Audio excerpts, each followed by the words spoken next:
Hi friends, இந்த வீடியோவில் நீங்கள் என்ன பார்க்க போகிறீங்கன்னு பார்த்தீங்கன்னா, அன்றைக்கி நான் எங்கள் மாமியார் ஸ்டைலில் இட்லி பொடி ரெசிபியும் அன்றைக்கி மோர் குழம்பு லஞ்சுக்கு பண்ணியிருந்தேங்க. அதெல்லாம் கூட ஷேர் பண்ணிக்கிறேன். வாங்க வீடியோக்குள்ளே போகலாம். ஈவினிங் பார்த்திங்கன்னா ஒரு 7:30ங்க. அந்த டைம் நல்லா பார்த்திங்கன்னா நல்லா வெயில் அடிச்சிட்டு இருந்துச்சு. இப்போ ஸ்ப்ரிங் டைமுன்றனால கொஞ்சம் பார்த்திங்கன்னா வெயிலில் கொஞ்சம் நேரம் செடியெலாம் வச்சிடலாமேன்னு சொல்லிட்டு கொஞ்சம் நேரம் பார்த்திங்கன்னா அந்த டைம் நல்லா எங்கள் பால்கனியில் வெயில் வருன்றனால கொஞ்சம் நேரம் செடியெலாம் எடுத்து வச்சுட்டு கொஞ்சம் நேரம் நின்றுட்டுருந்தேன். ஈவினிங் பார்த்திங்கன்னா கொஞ்சம் இட்லி பொடிக்கு ரெடி பண்ணிடலாமேன்னு சொல்லிவிட்டு உளுந்து பார்த்திங்கன்னா நான் 1 கப் எடுத்திருக்கேங்க. இது நல்லா அந்த கோல்டன் ப்ரௌன் வர அளவுக்கு நல்லா ஃப்ரை பண்ணிவிட்டு அதை தனியாக எடுத்து வச்சுக்கோங்க. இது பார்த்திங்கன்னா எங்கள் மாமியார் இருக்காங்க, இந்த மாதிரி நிறைய அதில் இன்க்ரீடியன்ட்ஸ் சேர்ப்பாங்க. அதை நான் ஒன்று ஒன்றா கூட ஷேர் பண்ணிக்கிறேன். ஃபஸ்ட்டு நல்லா உளுந்து ஃப்ரை பண்ணி எடுத்ததுக்கப்புறமா அது கூடவே நான் கடலப்பருப்பு சேர்த்துக்கிறேங்க. இதுவும் நல்லா இந்த மாதிரி கோல்டன் ப்ரௌன் வர அளவுக்கு நல்லா ஃப்ரை ஆனதுக்கப்புறம் பார்த்திங்கன்னா கருப்பு எள் இருக்குது பார்த்திங்களா, அதையும் நல்லா இது கூட ஃப்ரை பண்ணி அதுவும் தனியாக நல்லா பொரிஞ்சு வந்ததுக்கப்புறம் அது நல்லா எடுத்து கொட்டி வச்சுருங்க. இது கூடவே பார்த்திங்கன்னா பொட்டுக்கடல, இது ரொம்ப வறுபடணும்னு அவசியம் இல்லை, ஒரு லைட்டாக ஃப்ரை பண்ணால் போதுங்க. இதுவும் நல்லா எடுத்து தனியாக அதில் எடுத்து வச்சுருங்க. கூடவே பார்த்திங்கன்னா ஒரு 1/2 கப்பு கிட்டே நான் ஒரு வேர்க்கடலை சேர்த்துக்கிறேங்க. இது பச்சை வேர்க்கடலை தான். இது நல்லா தோல் உரிகிற அளவுக்கு நம்ம கொஞ்சம் ஃப்ரை பண்ணிக்கிட்டு அதையும் தனியாக எடுத்து வச்சுக்கிறேன். இதை தோல் உரிக்கணுங்கிறதுனால தனியாக ஒரு தட்டில் எடுத்து வச்சுக்கிறேங்க. இது கூடவே பார்த்திங்கன்னா கருவேப்பிலை, ஒரு கைப்பிடி அளவு கருவேப்பிலை சேர்த்து நல்லா அலசிட்டு நல்லா காய வச்சுக்கிற அந்த கருவேப்பிலையை சேர்த்து நல்லா ஃப்ரை பண்ணிட்டதுக்கப்புறமா ஒரு 20லேருந்து 25 வரமிளகா, இதுவும் நல்லா ஃப்ரை பண்ணதுக்கப்புறம் கொஞ்சம் நேரம் ஆற வச்சுட்டு அதுக்கப்புறம் நம்ம மிக்சியில் போட்டு அரைச்சிக்கலாங்க. இதில் பார்த்திங்கன்னா கொஞ்சம் தேவையான அளவுக்கு உப்பு சேர்த்துக்கோங்க. இது கூடவே நம்ம நிறைய பருப்பு வகையெல்லாம் சேர்த்துருக்கோன்றனால 4 பல்லு பூண்டு, உரிக்காத பூண்டு சேர்த்து நல்லா அரைச்சிக்கோங்க. கொஞ்சம் நேரம் பேப்பரில் ஆற வச்சதுக்கப்புறம் நான் எடுத்து வச்சுக்கிறேங்க. எனக்கு எப்படியும் இது பார்த்திங்கன்னா 1 மந்த் கிட்ட வரும். நீங்களும் இந்த இட்லி பொடி ரெசிபி ட்ரை பண்ணி பாருங்கள். நைட்டுக்கு பார்த்திங்கன்னா இட்லி பொடி இருக்கிறதுனால இட்லி தான் ஊற்றி வச்சு கொஞ்சம் பசங்களுக்கும் கொடுத்தாச்சு. பசங்களுக்கு பார்த்திங்கன்னா இந்த இட்லி பொடி ரொம்பவே பிடிக்கும். எங்கள் மாமியார் இந்த மாதிரி தான் செய்வாங்க. நானும் இதே தான் கண்டினியூ பண்ணிகிட்ருக்கேன். இந்த மாதிரி தான் இது பார்த்திங்கன்னா நெக்ஸ்ட் டேலேருந்து இந்த விலாக் ஷேர் பண்ணுறேங்க. காலைல மார்னிங் கொஞ்சம் சப்பாத்தி போட்டு பன்னீர் பட்டர் மசாலா தான் பசங்களுக்கு கொடுக்கலாமேன்னு சொல்லிவிட்டு லஞ்சுக்கு பார்த்திங்கன்னா அவளுக்கு அதான் பேக் பண்ணி கொடுத்துருந்தேன். பிரேக்ஃபாஸ்ட் பார்த்திங்கன்னா தோசை ஊற்றி கொடுத்துட்டேன். தோசை இட்லி பொடி இருந்தாலே போதும், அவள் சாப்பிட்ருவா. கொஞ்சம் பசங்களுக்கு பார்த்திங்கன்னா மார்னிங்கும் சரி லஞ்சுக்குமே சரி பிடிச்ச மாதிரி எப்போவுமே நான் செஞ்சு கொடுத்துருவேங்க. ஏன்னா பசங்க சாப்பிட வைக்கிறதே இந்த காலத்தில் ரொம்ப பெரிய வேலையாக இருக்குன்றனால முடிஞ்ச அளவுக்கு நான் அவங்களுக்கு பிடிச்ச மாதிரியே செஞ்சு கொடுத்துட்டோம் அப்படின்னா அவங்களுக்கு கொஞ்சம் விரும்பி சாப்பிடுவாங்க. நம்மளுக்கும் பார்த்திங்கன்னா கொஞ்சம் சாட்டிஸ்ஃபைடாகவும் இருக்கும்ன்றனால நான் முடிஞ்ச அளவுக்கு அவங்களுக்கு பிடிச்ச மாதிரி தாங்க பார்த்து பார்த்து செய்கிறது.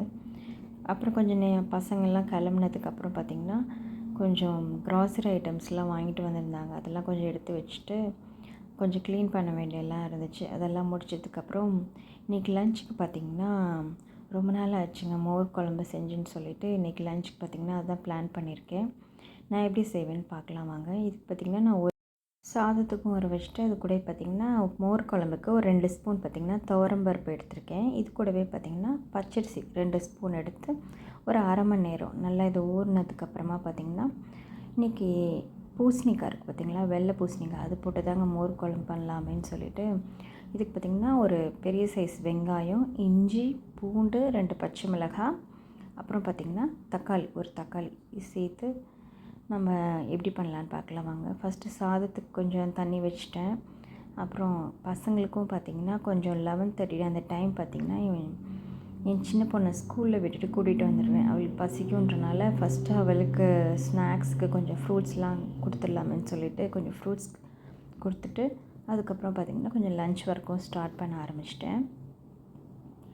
அரிசி பருப்பு நல்லா ஊறினதுக்கப்புறம் பார்த்திங்கன்னா ஒரு 2 பச்சை மிளகாய், 1 ஸ்பூன் சீரகம் இது சேர்த்து நல்லா அரைச்சிக்கலாங்க. இது கூடவே பார்த்திங்கன்னா ஒரு துண்டு இஞ்சி, ஒரு 3 பல்லு பூண்டு இது சேர்த்து நல்லா அரைச்சிக்கலாங்க. ஃபஸ்ட்டு பார்த்திங்கன்னா கொஞ்சம் கடாயில் இந்த கட் பண்ணி வச்சுருக்க இந்த வெள்ளை பூசணிக்காயை கொஞ்சம் தண்ணி ஊற்றி கொஞ்சம் மஞ்சள்தூள் போட்டு நல்லா வேக வச்சுக்கலாங்க. இதுக்கு ஒரு 10 மினிட்ஸ் தாங்க, நல்லாவே வெந்துடும். வெந்ததுக்கப்புறம் பார்த்திங்கன்னா நம்ம அரைச்சி வச்சுருக்கோம் பார்த்திங்களா அந்த மசாலா, இஞ்சி, பூண்டு, பச்சை மிளகாய், சீரகம், துவரம்பருப்பு எல்லாமே சேர்த்து அரைச்சோம் பார்த்திங்களா, அதனை சேர்த்து நல்லா தேவையான அளவுக்கு நல்லா தண்ணி ஊற்றிக்கோங்க. ஏன்னா இது கொஞ்சம் கெட்டியாக இருக்குன்றனால நம்ம தாராளமாகவே கொஞ்சம் தண்ணி ஊற்றி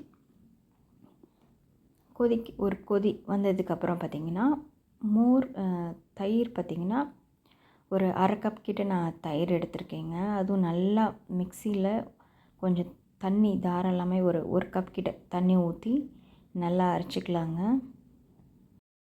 தயிர் பார்த்திங்கன்னா நல்லா கெட்டியாக கிடைக்குங்க. அதனால் கொஞ்சம் தண்ணி பார்த்திங்கன்னா நான் ஒரு கப் கிட்ட தண்ணி ஊற்றி நல்லா அரைச்சிக்கிறேங்க.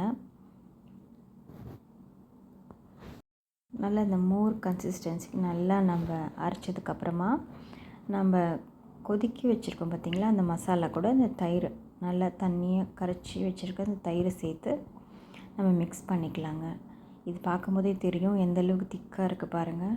கொஞ்சம் தண்ணி பார்த்திங்கன்னா எக்ஸஸாகவே கொஞ்சம் நான் ஊற்றி நல்லா கொதிக்க வச்சுட்டு அதுக்கப்புறம் பார்த்திங்கன்னா கடாயில் கொஞ்சோண்டு நான் நல்லெண்ணெய் தாங்க ஊற்றி இது பண்ணுறேன். இன்னும் தேங்காய் எண்ணெய் ஊற்றி பண்ணிங்கன்னா இன்னும் நல்லா டேஸ்ட்டாக இருக்கும், வாசனையாகவும் இருக்கும்.